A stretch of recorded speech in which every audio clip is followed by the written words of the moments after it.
What's up, everybody? It's Austin here, or Luna. I hope you guys are all having a good day so far. I'm having a pretty okay day for having COVID.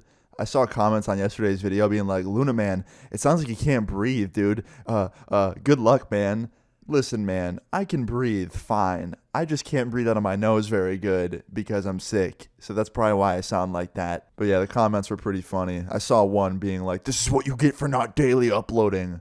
It's like, geez, man, all right, fuck. You're going to wish COVID on me because I couldn't daily upload? I mean, COVID's kind of the reason I wasn't daily uploading. But anyway, today's story time is a pretty damn good one. Definitely a pretty crazy one. I also talk about a couple sensitive subjects in this story time. So if any of those subjects are not good to listen to for you, just warning you now that there's some of them in there. Now, this story time all starts off in 2016, summer of 2016 to be specific. I had this friend, let's just call him Jordan. Jordan and me were good friends. I've known him since I was a kid. I literally met him in preschool, and I'm still friends with Jordan to this day. But the thing about Jordan is in high school, he was a shithead. He was always getting into something. He was like 10 times worse than I ever could be in terms of getting in trouble. And yeah, today's story time, Jordan's definitely one of the main characters, if not the main character. But today's story time all starts off as a normal day in 2016, summertime. It was beautiful. I woke up. I had the window open. I could hear the birds chirping. It was a Friday. It was a great day. I felt amazing. I woke up and I was like, damn, this is a good day. I got to do something fun today. So I got up out of bed and I texted Jordan. And I was like, yo, what are you up to today? I'm bored. He's like, nothing. You want to go skate? And I was like, of course I do. So Jordan came over and we went skating for a few hours. And then after that, we went back to my house. And Jordan's like, yo, what do you want to do? And I'm like, I have no idea, man. I'm out of ideas. Like, skating was the one thing I could think of. And he was like, how about we go to a party tonight? And I was like, that sounds amazing, but do you know anybody throwing any parties? Because I don't. He's like, dude, when you can't find a party, you make one. I'm like, okay, so you want to throw one? He's like, yeah, let's do it. And I was like, all right, man, where do you want to have it at? Because I can't have it here because my mom's here and, like, she'll be all angry. And he's like, how about my house? I'm like, do your parents care? He's like, dude, they don't care. We'll just have it in the backyard. I have a bunch of land. We'll have a big bonfire. It'll be fun. I'm like, all right, cool. Sounds good. So at this point, I'm stoked, right? Like, we're having a party. We're going to invite all of our friends. It's at fucking Jordan's house. Jordan has an awesome house, big backyard with a lot of space. It's going to be really fun, right?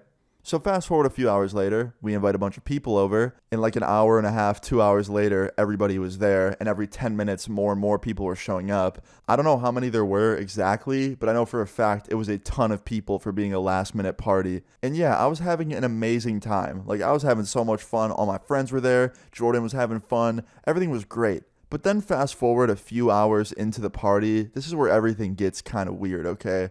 So I end up losing Jordan. I don't know where he goes, but he disappears for a while. And I'm confused because I can't find him anywhere. And I know his house like the back of my hand. Like, I'm checking every room. I'm going to the bathroom. I'm knocking on the door. No one's in there. Like, I don't know where he is. And it gets to a point where I'm asking my friends, where's Jordan? I'm like, hey, have you seen Jordan? Where's Jordan? Have you seen him? And all my friends are like, no, I thought he was with you. And I was like, yeah, he was, but I can't find him now. And nobody can find him, right? So after like 25 minutes of looking for him, I end up giving up, right? I sit down at the bonfire and I pull out my phone and I start texting him. And I'm like, hey, man, where are you? I've looked everywhere. I can't find you. Are you even here? And the message doesn't even deliver, which means his phone's off. So I'm like, oh, shit. So as I'm sitting there defeated at the bonfire, got my hands on my head, just like confused, I look over and I see something in the distance. I see a shed, Jordan's shed, to be specific, his backyard tool shed. And I look at it, and the door is like cracked open a little bit. And I'm like, wait a minute, somebody's in there. So I get up and I quickly walk over there and I swing open the shed door. And guess who's in the shed, sitting on the ground, hitting a bong? Jordan. And I'm like, Jordan, what are you doing in here? Why are you in the shed? He's like, oh, what up, Austin? And let me tell you guys, he was fucked up. Like, he was messed up. And I was like, Jordan, how much did you smoke? He's like, just a bong. I'm like, yeah, just one bowl. He's like, and a little bit of Xanax. And I'm like, oh, shit. Who gave you Xanax? He's like, some random guy came in here. I smoked with him. He offered me one, and I took it. And I was like, all right, well, no more. Okay, please, don't take any more for the night. You're already really messed up. I can't lie. With how Jordan was acting, it sounded like he was on a bunch of other stuff, too. But obviously, I didn't know that for sure, and he was way too fucked up to tell me. So I asked him, I'm like, yo, who gave you the Xanax? He's like, I don't know. Some random guy came in here. We started smoking together, and then he offered me one to say thank you. And I was like, dude, don't take anything else. Just chill for the rest of the night and just let it ride out, and you'll be good. He's like, yeah, man, don't worry. So at this point, I'm a little bit worried about Jordan, but at the same time, I'm like, okay, you know what? Like, Jordan's a smart dude. He can handle himself. I know that he's not stupid. Like, yeah, it is a little worrying that he took someone's Xanax because for all I know, it could be some fake shit. But at the same time, why would anybody want to hurt Jordan and give him some fake shit? I don't know. I was just very conflicted to say the least, right? So anyway, Jordan ends up hitting this bong one more time. He stands up. I help walk him out of the shed. I walk him over to the bonfire. I sit him down. And we both just sit down at the fire together with a few other friends of ours. And we're just having a great time. But then about 20 minutes later, Jordan starts to act a little funny. He starts throwing up. He looks really sick. And of course, all my friends just think he's drunk, but I'm a little bit worried. I think it's something else. And I'm like, Jordan, are you okay? He's like, nah, man, I'm like really sick. I'm like, do you need to go inside and lay down? He's like, yeah, man, honestly, can you help me walk there? I'm like, yeah, man, of course. So Jordan puts his arm around me. I stand him up, and we start walking inside of his house towards his bedroom. And Jordan had a very odd house. Like, all of the main bedrooms were downstairs, like on the main floor of the house. But Jordan slept in the attic. Like, it was all renovated and crazy looking. It kind of looked like the bedroom from Drake and Josh. And I thought it was so cool. But it was a lot of stairs to get up there. So I had to, like, maneuver Jordan up these stairs and basically carry him upstairs. And we finally get up all the stairs. And Jordan, like, drops down on his knees after we get up there. And he throws up again on the floor. And I was like, Jordan, are you okay, man? Like, do you want to go to the hospital? I could take you. He's like, nah, I'm good, man. I'm good. I'm like, are you sure? He's like, dude, I'm just drunk. I'm like, dude, you told me you took Xanax tonight. Like, you're not supposed to drink on that shit. Like, if you're not feeling good, we got to go in. And he's like, nah, man, don't worry. It's fine. And he stands up. He's like, see, man, look, I'm good. I'm fine. And I'm like, are you sure? He's like, yeah, man, I'm good. And then right after he says, yeah, man, I'm good, he starts swaying back and forth like he's fucking about to pass out.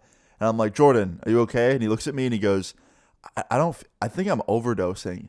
And just like that, he passes out. Just goes unconscious, knees buckle, and he fucking falls down the stairs like a goddamn barrel, just rolls down him. And here I am running downstairs because I'm trying to stop Jordan from rolling down these stairs and cracking his head open. But he was rolling too damn fast. Like, holy shit, I've never seen someone roll downstairs this fast before. Now, luckily, there was no bleeding or anything when he stopped rolling. He didn't crack his head open, but he was still passed out.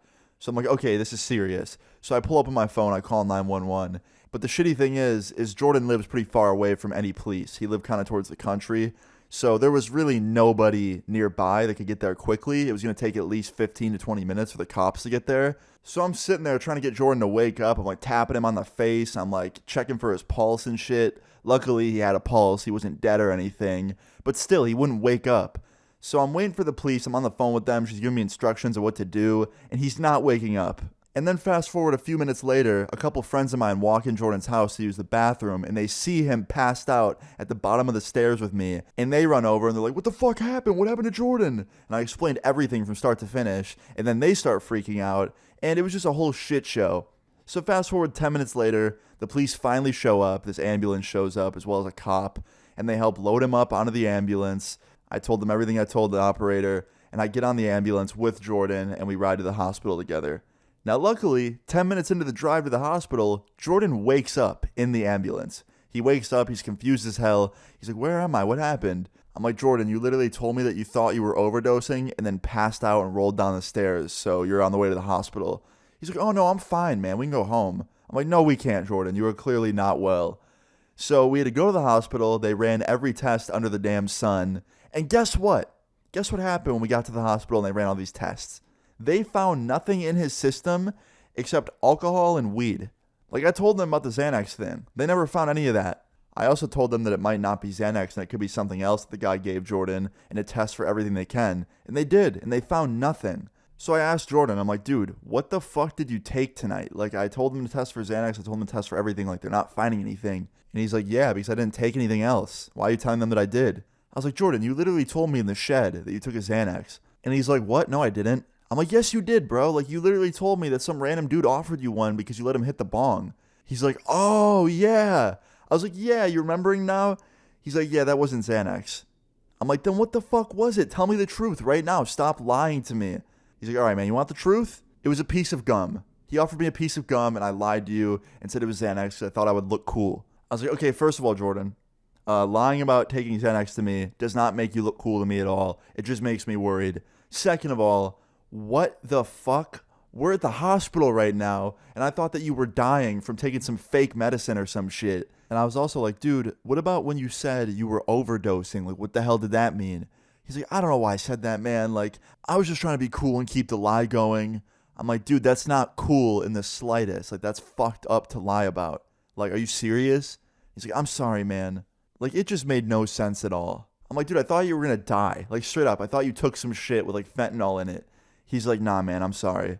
I'm like, whatever, it's fine. We probably should have came here anyway because you passed out and fell on the stairs. It's probably good to make sure you don't have a concussion or something. And he's like, yeah, man, my bad. I'll never lie to you again. I'm like, it's fine. Just, I don't know what you were thinking. Like, I wouldn't think you're cool for doing that shit. He's like, yeah, I know, man. I don't know what I was thinking.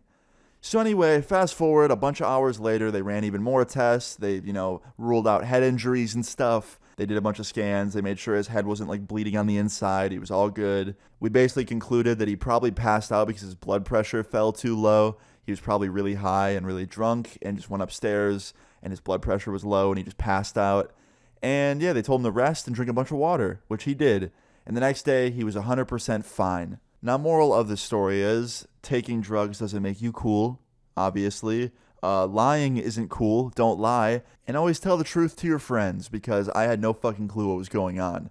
But yeah, this story time still blows my mind to this day. Like, even to this day, I still don't know what's true and what isn't. There's still a part of me that thinks he took something, and then there's a part of me that believes him and thinks he was just lying to be cool. I don't know, but still, it wasn't cool. Anyway, that's pretty much where that story time ends. Jordan was fine. He went home, got some rest. Somehow his parents never found out what happened. I guess he just never told them. Like, they were literally home sleeping while this was happening, and I completely forgot. And they just never woke up and found out. But yeah, that's pretty much that, guys. I hope you enjoyed the story time. In the end, everything was okay. And I hope to never experience anything like it again. If you enjoyed the story time, leave a like on the video. I'd really appreciate it. Feel free to leave your story times in the comments down below. And subscribe if you're new. I'll see you guys later. Peace. They leave me out for the dead, and now they know they're